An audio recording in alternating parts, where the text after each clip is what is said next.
অবশেষে চলে এলাম তোমাদের দাদাভাইকে নিয়ে শপিং করতে সিটি স্টাইল বাজারে।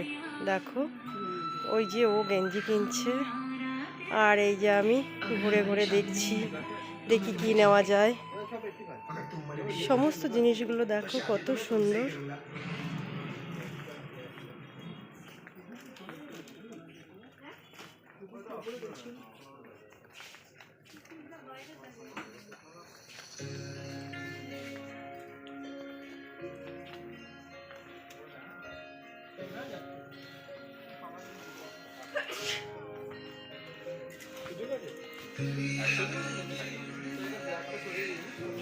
এখন উইন্টার অফার চলছে।